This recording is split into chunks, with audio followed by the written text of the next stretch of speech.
I know Samir there in the chat. He watches along when I do it as well. So there's clearly some people that enjoy it. Yeah, and Samir is always going to be someone who's not going to promote himself, but I will promote you, Samir. You are great. Legend. You are great. He did something. The question he asks during the live streams is important. So everyone, when you're attending these different live streams, you have to ask questions. You have to engage. When you engage, not only do we learn about you, but also you help usher the conversation into the right direction. Because Sham, Cyber Secrets, and I can just get up here and just start talking about what we experience, and that's one thing. But when you engage and you say something, you ask a question or you state a certain stance, then we can really drill in and start working through some things. I got a question, Sham.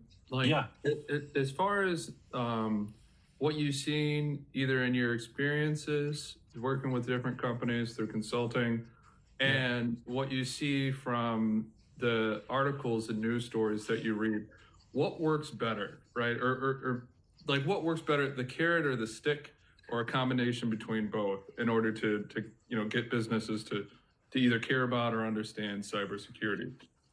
That is an awesome question, mate. And it's something that I battle with every single day.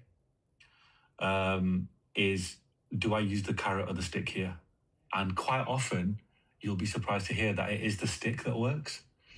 I mean, when I say that, I don't mean, and if you are looking to go get business out there, don't go and start, running simulations on businesses out of the blue. That you'll go to jail for that. But it's a hard lesson learned sometimes. And, recently, I'll give you an example. About 9 months ago, I spoke to a business for the first time, and I spoke to the chief information security officer and said, hey, I know it's difficult to, spread the message within an organization to get them on board towards a cybersecurity mindset. And shifting towards a cybersecurity mindset can be quite difficult. I can help you with that. So I can come in, I can do some cybersecurity workshops, I can get people understanding the sort of message of cybersecurity. And then from there, we can build together. We can build a cybersecurity mindset function together. And he said no, right? He said no. This was in the middle of a migration where they were migrating from one network firewall to another network firewall. They were getting some more up-to-date technology implemented. And during the implementation, what we'd learned up until after the implementation was that there was a breach, right? So they'd been breached by a company from Poland. And the reason they got breached was because when the firewall rules were and the router rules were set, they were set to any allow any, which basically leaves an open network to any kind of person to come and breach it. So obviously I learned about the breach and called them back, and he said, yeah, I could really do with your help now because, we've had a breach. And at that point, I basically said, hey, it's a little bit late now because now the breach has happened. I guess, you are trying to survive rather than, protecting the business, which is the opposite end of the scale. So some businesses learn through the stick naturally, and it's very rare that currently certain businesses learn through the carrot. But the government in the UK is now doing quite a lot, and the governments in Europe at the moment are doing quite a lot to create legislation now to make cybersecurity a, fixed compliance process now by law. So hopefully that sort of boosts performance in that area quite a bit. But to answer your question, Cyber Secrets is mostly the stick. Jeez. Okay. Yeah, that's what I figured. When it is the carrot, like you're saying, what does that carrot look like in terms of, I don't know, whatever the company is looking for? Is that like customers? Is that money? Is that subsidies from the government? Like what does the carrot look like in real life? Quite often the carrot is again associated with the stick in a way, because a lot of times companies are just looking to protect their reputation. So if you think about a firm that has lawyers in it, right, a legal firm, and they let's say, for example, they have 25,000 customers. That's quite a large customer estate. So those companies are not only trying to protect the data, they're trying to protect their reputation, because maybe they've got a 50-year reputation, it's a family business. So you have to speak to them in an empathetic way where you get them to understand that it's not just revenue and data that's on the line here, it's your reputation that could be harmed. And once reputation is lost, once reputational damage comes in, you lose a lot of respect in the industry and people stop using you. But it could be the end of your business, basically. So that's one of the main reasons people do it. The other reason why sort of companies do it is because they just simply can't afford it. There's a manufacturing company that I'm speaking to at the moment who told me today, actually, that if they went down or they had any downtime for a month, they wouldn't be able to invoice, or if they couldn't invoice for 6 weeks, that would be the end of their business. So not being able to invoice for 6 weeks would end their business completely. And that's a very, very, very short time scale, 6 weeks. So quite often it's got to do with, loss of revenue and reputational damage. And if a business understands that and they come to you themselves with that understanding, it makes your job so much easier. I appreciate that, Ben. No, you're welcome. You're welcome. I appreciate the question, man. Great question. But just to expand on that as well, a lot of the cyber news you're going to read out there is, heavily motivated by certain parties, certain political parties, certain governments, and there's always an agenda, in my opinion, to stories that you read out there. But there are a few platforms where you can go to, and there are stories that are not politically motivated, and they're not motivated by certain vendors or certain people in the industry. They're legitimately written by people who care about the industry, right? So what I'll do is, the next time I go live, I'll make a list of those media outlets that you can read stories from. Nice. All right. We also have a couple of people on the panel here. Who is him and Noah? Feel free to come off mute if you got a question, or if you have maybe a comment, feel free to share with us. There's 2 questions here that I'd like to address, Nate, if that's okay. Yeah, go ahead and knock them out. So Be Ambitious, early on in the chat, said, how do you develop your security mindset? This goes back to wanting to work in IT security and cybersecurity. I've worked in cybersecurity before it was called cybersecurity, and before it had that fashionable term. It was known as IT infrastructure security, not as attractive, right? Back in the days of IBM mainframe and AS400, again, really unattractive. But how do you develop a security mindset? It's just wanting to know more about security in IT, and protecting infrastructures and protecting businesses and individuals in those businesses, and protecting identities and data. That's really what it is for me. In terms of people that are trying to get, I always say this to anybody trying to get a job in cybersecurity: if you haven't got a thirst for knowledge in it, and you genuinely don't have a motivation to protect people, data, or businesses, or even yourself, don't do the job, because the job will get boring very, very quickly. So to answer your question, Be Ambitious, how do I develop my security mindset? Just through wanting to know more, wanting to, protect things, systems, businesses, people, data, organizations, the country that I'm from, because these are things that I care about. And then Ben Grant asked, do you think security awareness training platforms are outdated? I think they are. There are plenty of companies out there, and Nate and Cyber Secrets, you will know that you get a notification once a year that says, hey, your cybersecurity training is outdated, or you need to do your cybersecurity training again. Please log into the portal.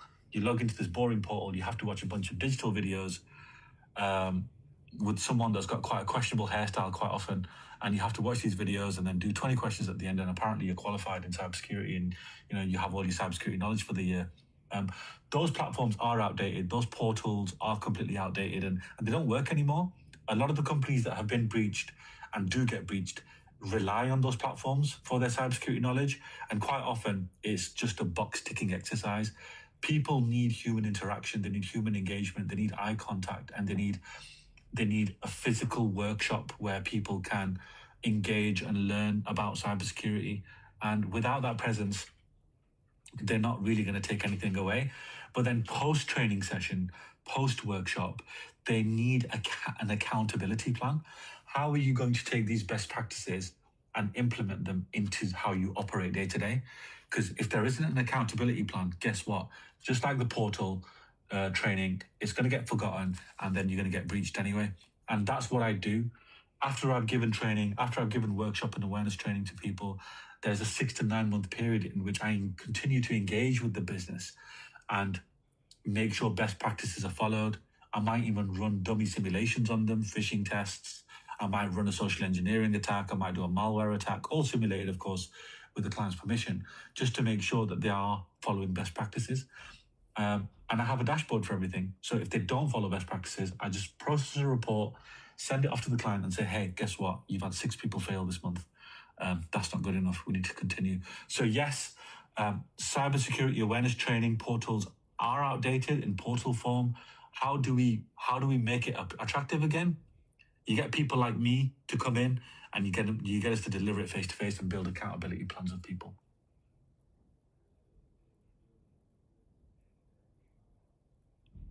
That's fire. That actually is really good what you just said. Wow. You didn't just mention a problem and without a solution. And so I really like that. I can respect that. And it's not saying that folks should not use the platforms that are available to us today. It's to say, if what I'm understanding is to say that you need more than just those platforms. You have to extend it to the actual culture and reinforce it and engage. And engage is what I'm really hearing from you. Without engagement, without accountability, the things cannot become a process or a system. There has to be a level of accountability to everything. So if you're just relying on a digital portal for people to watch videos and you think that there's an accountability there for them to do well, they don't care about your business as much as they don't care about their next door neighbor. That's a good one. All right. Let's keep it moving. Noah, I think who is him had a question or comment. What you got? Hello, my name is actually James. I am in cybersecurity. I've just completed college. I have a degree, and I want to be a consultant in cybersecurity. And have started, but I really don't know what to do. So I was asking the panel, what do consultants do? Like, what are the best practices? What are the problems you have faced, and how have you solved them, so that I can make a firm which is competitive in my market, and I can help businesses in securing themselves. Thank you.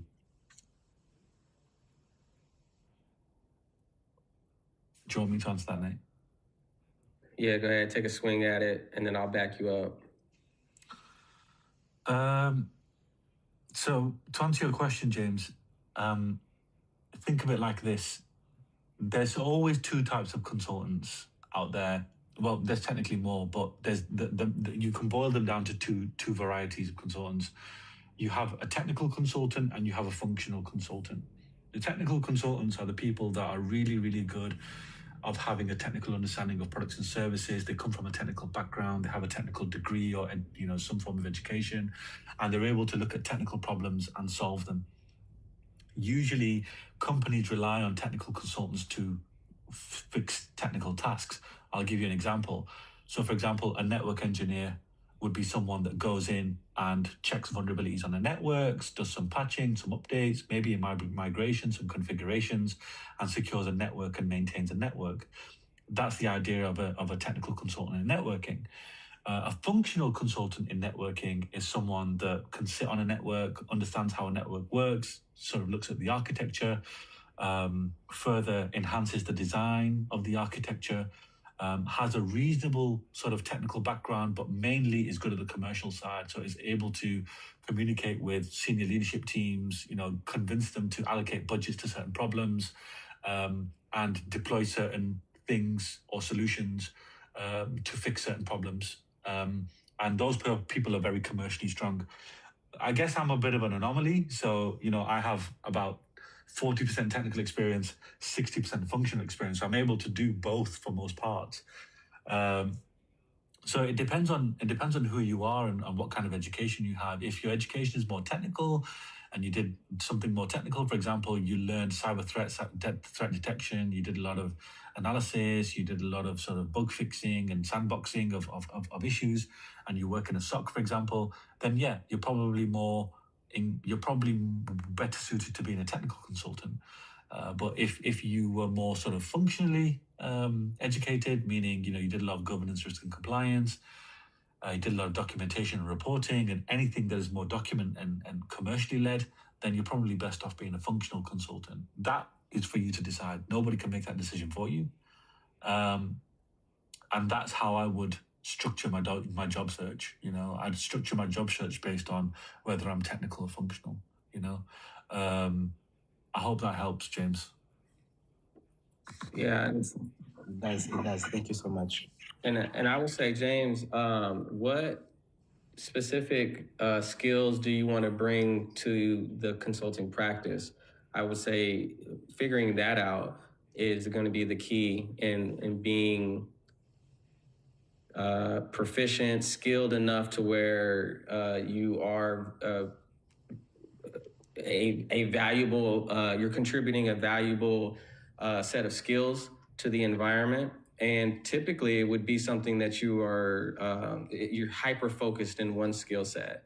So if that's networking, or if that's cloud, or if that's penetration testing, or if that's GRC, the list just goes on. Identity access management, vulnerabilities, you would be providing that skill set. So do you already have a passion or something that you are building? Yes, I actually do. I do SOC a little bit, and I am a network engineer. So I was looking to be in those sectors in cybersecurity. So to understand, is it more network engineering, like CCNA, for example, or is it more SOC related functions like red teaming or blue teaming?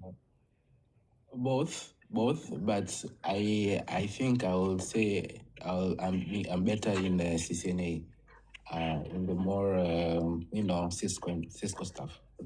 But I'll do both. I can do both, but I think I'm stronger at CCNA. You've got to make a choice, my friend. Like, you've got to choose one or the other. SOC and NOC are two different things. Like, I've never met anyone that works in both a SOC and a NOC. A NOC is a network operations center, and the SOC is a security operations center. And quite often they work together, but they don't overlap. So you need to make a choice.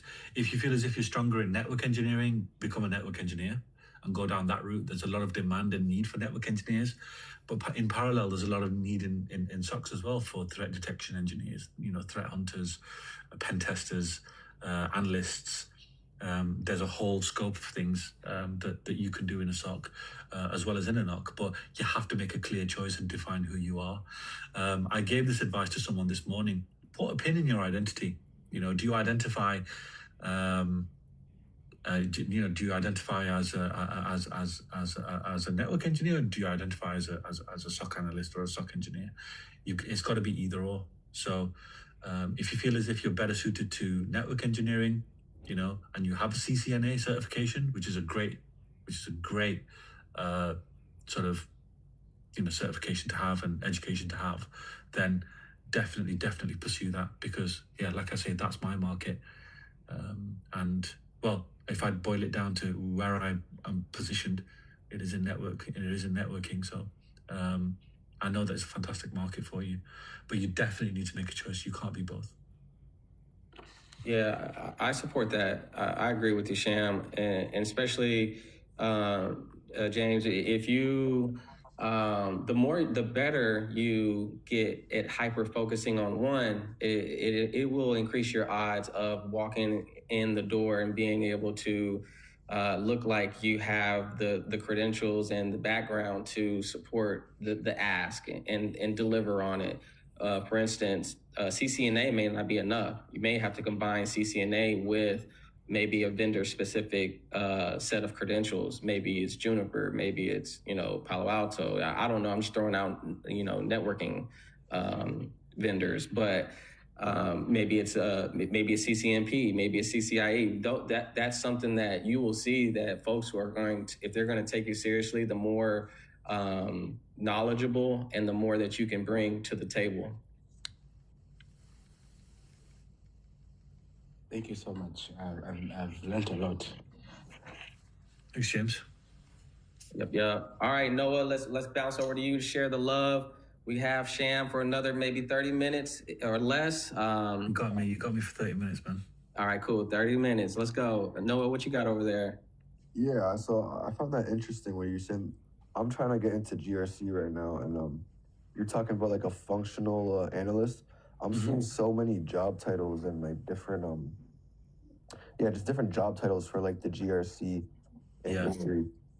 So that does make it a little hard to like zone in on one thing, because there might be the same title, but they have different responsibilities and different job-to-job responsibilities just in that sense. But my question would be, what are like the GRC kind of job titles that like pretty much what are their roles? Because I'm getting confused in that sense, to be honest.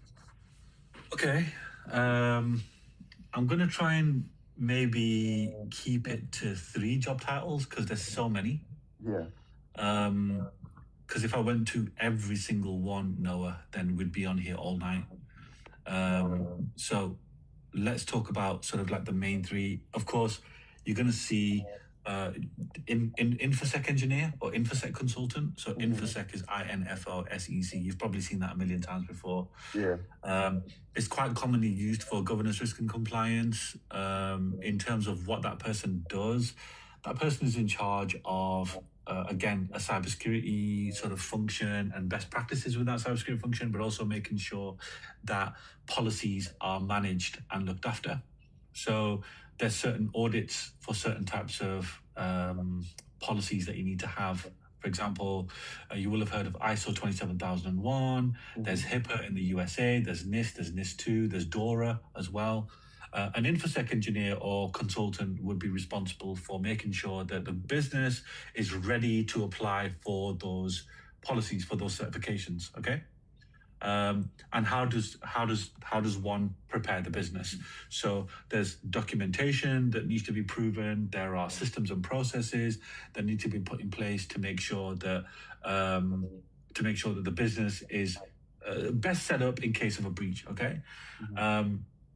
So one of those things might be, one of the questions that I went through today while doing an assessment for ISO 27001 was, does the business have a general understanding of multi-factor authentication, and has multi-factor authentication been implemented in at least 80% of the business? And the answer is yes.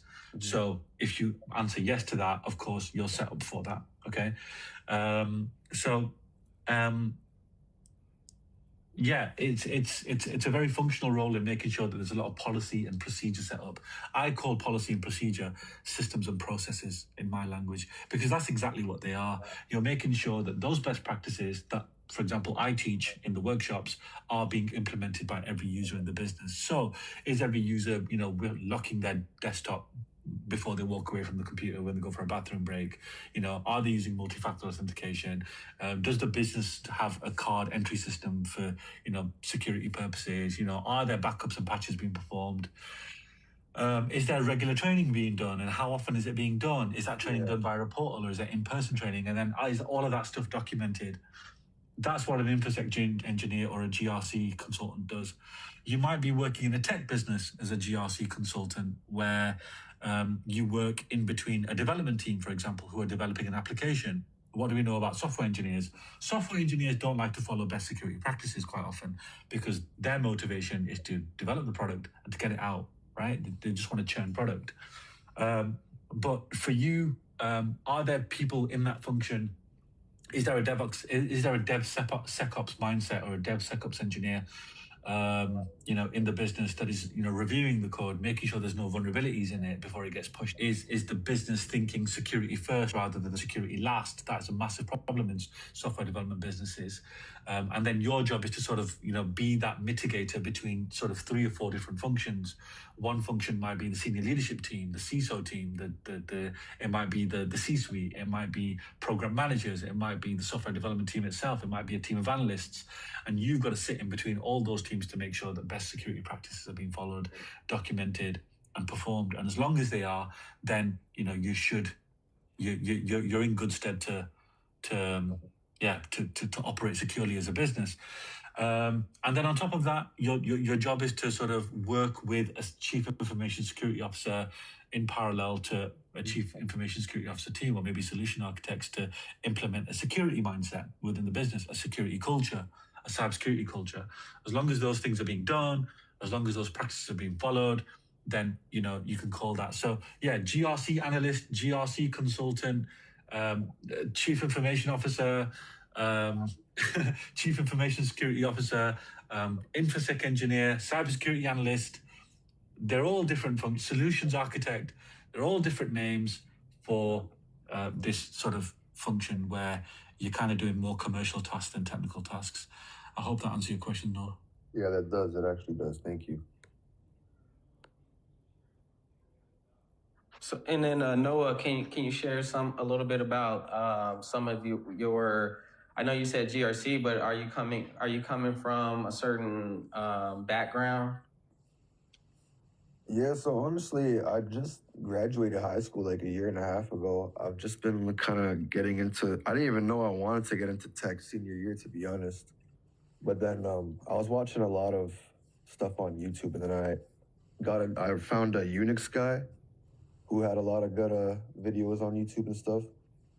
I end up getting his course, and there's it's a lot of good curriculum. I'm learning a lot just in some 2-minute videos, but I'm just trying to network more in that sense and, build more connections, because really I have no friends in this kind of space or in this technical space. So I think it's just good for me to, reach out to people and stuff like that.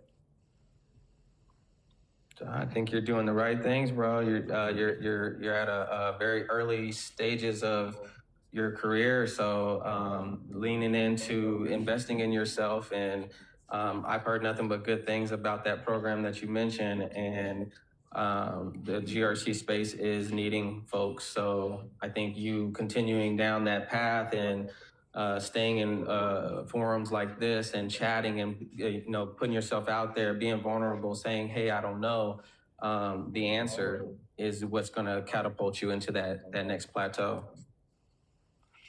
Just 2 more questions I want to address here. Some really good questions from Be Ambitious there, Nate. One of them was, how do you feel about degrees versus certifications? That's such a good question. Personally, as you might be aware, I'm not a massive fan of certifications. I think they're great. And I think Tech Dens will tell you the same thing, because we're in agreement on this. Certifications are fantastic because they give you like the basic fundamental knowledge to be able to perform well in year 1 of a job, right? And they also give you the functional and foundational knowledge to kind of anticipate what's going to happen in an interview. So they kind of set you up for that. But in terms of sort of genuine experience, you don't really get any by doing certifications, because a lot of them are done at home, on your own virtual sort of, in your own virtual space, or in your own space at home. I was recently speaking to a cybersecurity graduate who did a cybersecurity degree in a university here in Manchester in the UK. And what's really interesting when he sent me his CV was the projects that he worked on. So what I found about the degree was that they actually give the students practical experience in lab environments across 5 different areas of cybersecurity. I won't go into each and every single area, but they're all different to each other. And I really like that about the degree. So in terms of degrees versus certifications, I think degrees are a good blend of both the knowledge and the practical experience. And also the brand of a university will also set you in good stead to get a job. I think certifications, they kind of set your mindset up, but they're a nice top up on top of a degree. So I hope that answers that question. Yeah, and before you tackle the next one, that's a red button topic because we have a degrees versus certs conversation coming up in the middle of this month, and we're gonna battle. We're gonna talk about okay, get me in that. So we're going to talk about why, and I hope that folks are going to come prepared with their stance as far as the stats. Yeah. I'll be coming with some stats, and I'm pro degrees over here. Oh, you're pro degrees as well. Nice. Oh my. Okay, cool. And then the next question from Be Ambitious was, did you have a mentor when you first started? Another good question. These are not ChatGPT questions, so I'm loving this. So Be Ambitious, and I do have a mentor. I still have a mentor. Not a lot of people know this. He is a really good friend of mine. He's not actually a chief information security officer. And although he's got tons and tons of experience, maybe about 30 years worth of experience, he has been a network engineer from the beginning of time, actually, from as far as I can remember. He currently teaches also in a college near me, where he is one of the main teachers for network engineering and network security. And recently, I kind of struck a deal with him to do some workshops at his college, which is amazing. So I would definitely recommend that you get a mentor in the chosen niche within cybersecurity. That's definitely something that I would ask you to do, just because you kind of need to know where to stay focused, and that person will also hold you accountable to staying focused in that little area of yours, that whatever you choose. So whether it's network engineering, GRC, SOC, whatever it is, I like choose that, a mentor. bro. Yeah, and stick to that mentor because they will. My guy's called Bob. Stick to that mentor because they will. My guy's called Bob Dugdale. He's actually like CCIE certified. He's actually like C-suite level person if he wanted, but he decided to just become a college teacher. And he's someone that I've relied on my whole career. So, I love that guy. That's fire.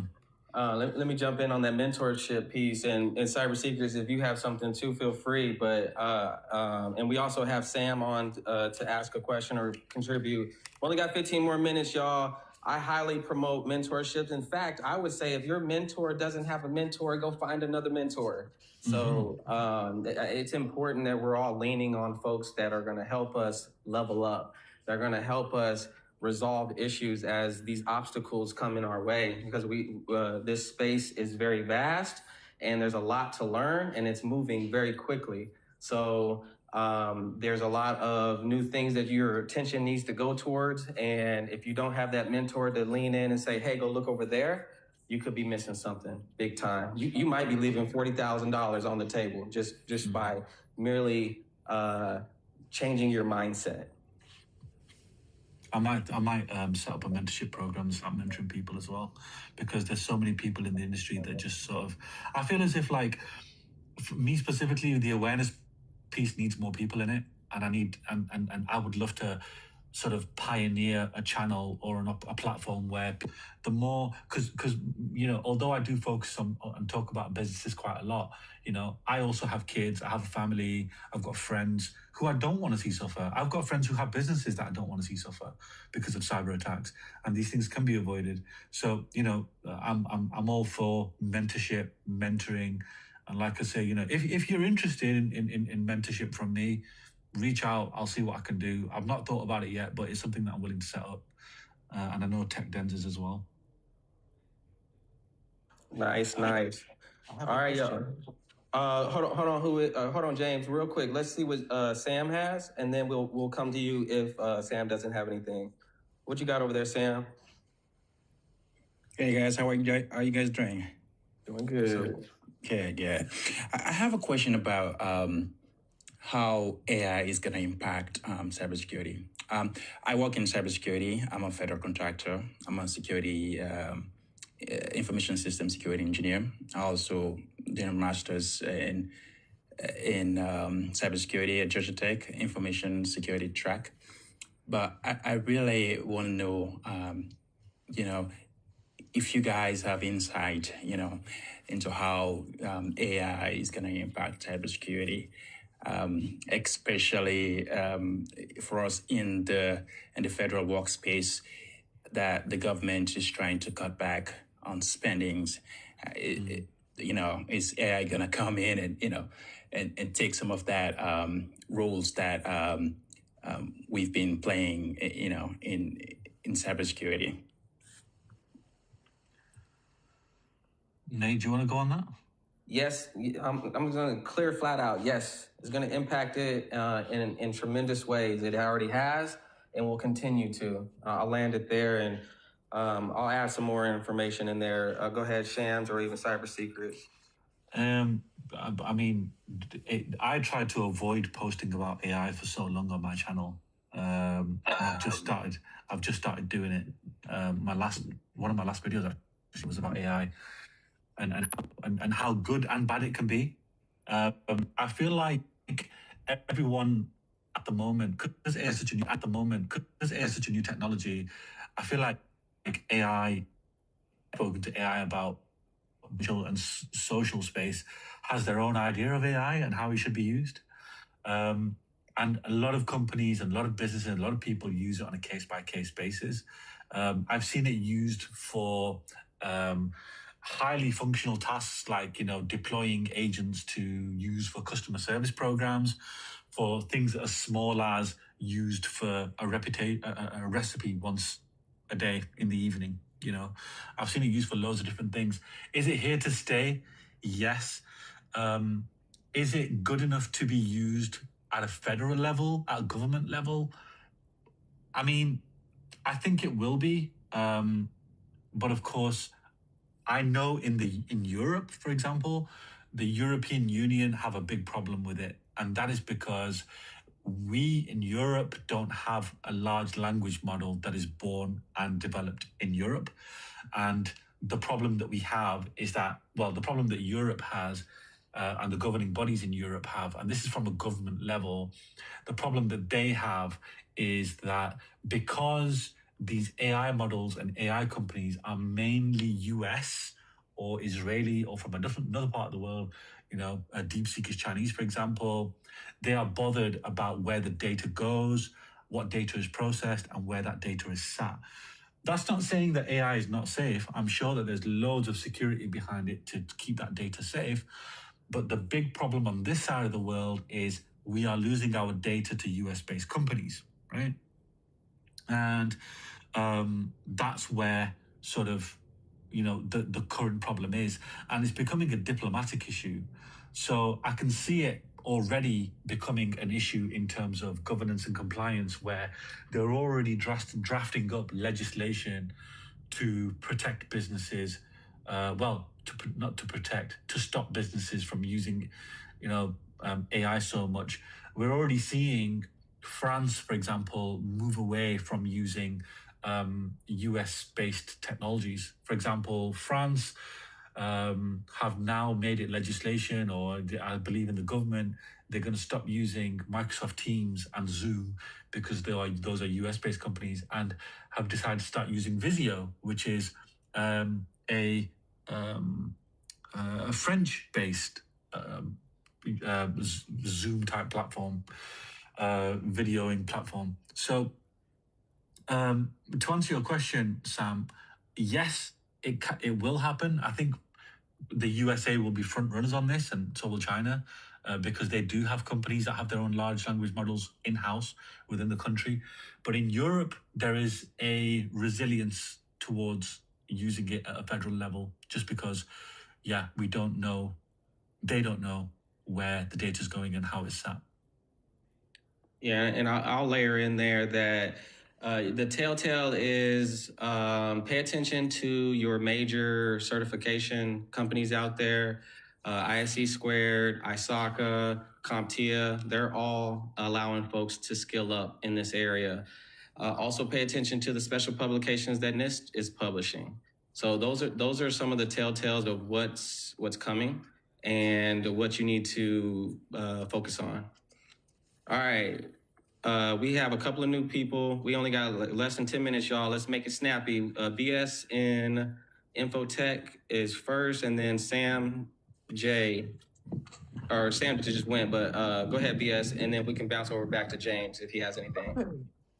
Good evening. I'm calling from Ghana actually, so I don't know what is the time wherever you are. So, but I will say good evening. So now let me be quick on this. When it comes to AI has come to stay. We have nothing to do with that one. So what we need to do is that we embrace the technology, and whenever every new technology emerges, there are some hitches and there are some up downs, and I think during this process, we will come over it. But the federal government of the United States always lead when it comes to new emerging technologies. And Europe is always behind. I don't know why they always do that. Because when it comes to military, when it comes to health, when it comes to technology, they are always behind. And I don't know why they are a little bit, I would say, adamant when it comes to technologies like this. And whether we like it or not, AI has come to stay. So we should find a way to use it and use it in the right direction, because every technology has its negative side and also the positive side of aspects. So I think we should find a way to, balance the equation. But as for AI, it has come to stay. So we need to find a way, to make good use of it. But when it comes to data protection, that is where our concern should be. Data protection. Because I don't know where my data is going. I don't know where your data is going. So we should find a way. They should, enact a law that will govern our data. That is my problem. That is my worry. And I think that is the worry of the EU and other countries who are a little bit skeptical about AI. I think that is what I have to say. Yeah. The only thing I want to layer in there is that I didn't say earlier is that, and as far as like us getting leveraging it, is look at the vendors too. Look how many vendors in their software and their tooling are layering in, bolting on AI components today. Any major is already has AI built in to the product.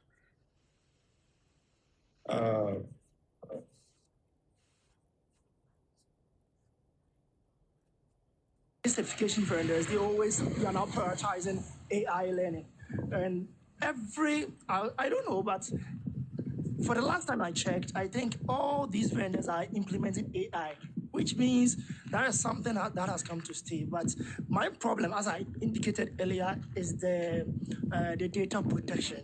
And when it comes to cybersecurity and the cyberspace, our goal is to protect the cyberspace. So that is where my worry is. Because if you leave your data, it may fall in the hands of a bad person or maybe an organization or a cyber group that's organized crime. So I think that is where the problem is. So we should just focus on how to advance the technology, make the technology better, and also to protect our data. Thank you. Good point, bro. And I'm going to follow you. I want to connect with you after the live. Let's share the love. We only got Sham for just 3 more minutes. Cypher, Guardian, you're next, bro. What you got over there?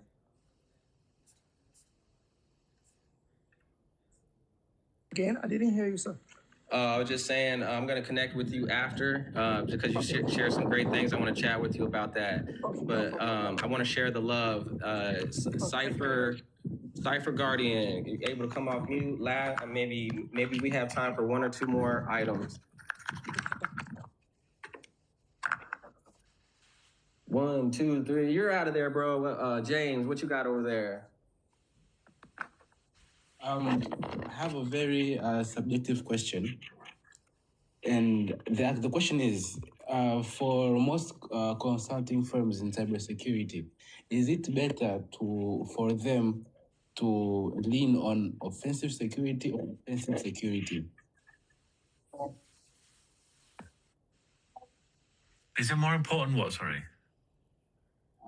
Is it better, in terms of making money, is it better for a consulting company in cybersecurity to be in offensive or defensive security? What you find quite often with consultancies is they have both functions. So they'll have a red team and a blue team within a SOC, that is. And even with a NOC, they'll have offensive and defensive teams. So it's quite common for consultancies to have both sides. I don't know. I mean, quite often when I see a company just having one function, whether it's offensive or defensive, they usually only employ about 6 or 7 people. But what's better? It depends on what their client base wants. I mean, if they are in a demographic where, or if they're in a city or a town or an area where, they get attacked all the time, then yeah, or in an industry where they get attacked all the time, like for example, education gets attacked all the time. There's so many criminal organizations constantly trying to attack schools, colleges, universities. So yeah, if you have a thirst to defend colleges, do that. But then there's the offensive side as well, which quite often is politically motivated, that I won't go into too much. But yeah, it depends on what market you're in and where there's a thirst for it, really. So I guess your question is quite subjective, mate. It just depends on where you are geographically, demographically, and what those companies are focusing on. For example, I'm based in Manchester, and over here we do get quite a lot of organizations that focus more on the defensive side than the offensive side. Yeah, I just want to chime in real quick. I've seen how AI has been integrated in my agency, in our workflows, in our processes and stuff like that. And it's more or less focused on the defensive side. On the offensive side, I've done a lot of projects where I trained models to understand traffic and develop an exploit to attack a system. And I think that's the trend. I think pen testing at some point in time is going to go away, or if not, it's going to be diminished because of automation with AI. I believe most of the exploits and stuff like that, that's something you can tell AI to write an exploit. You can instruct AI to go test websites and stuff like that. I think that's where the trend is moving. So more or less, if you're a consultant, you should be paying attention to the defensive side. I want to say, based on, what I've seen at my college and, the stuff that I have been working on, stuff like that. So I just wanted to chime in here. Good point. I agree, Sam. Hey, Sham, I know we're out of time, bro. Thank you, sir. I want to respect your time and get you out of here. Everyone, follow Sham, check him out, attend his live. And thank you, Sham, for taking some time to meet with us, chat with us, share some of that knowledge, man. Much appreciated. Thank you so much. Any final words on the way out? No, just thank you for having me. And to be in the presence of such good people, Cyber Secrets there at the bottom, such nice people in the chat as well, asking some really good questions. You know where to find me, Sham Chat Cyber. Just follow along and you'll see me and Nate speaking all the time anyway. So I'll see you all soon. Thanks, bro. Sorry, everyone, to end abruptly, but let's get Sham out of here, and then we will catch you all another time. Appreciate it, Sham. See you guys. Thank you. Bye. See you, bro. Thank you.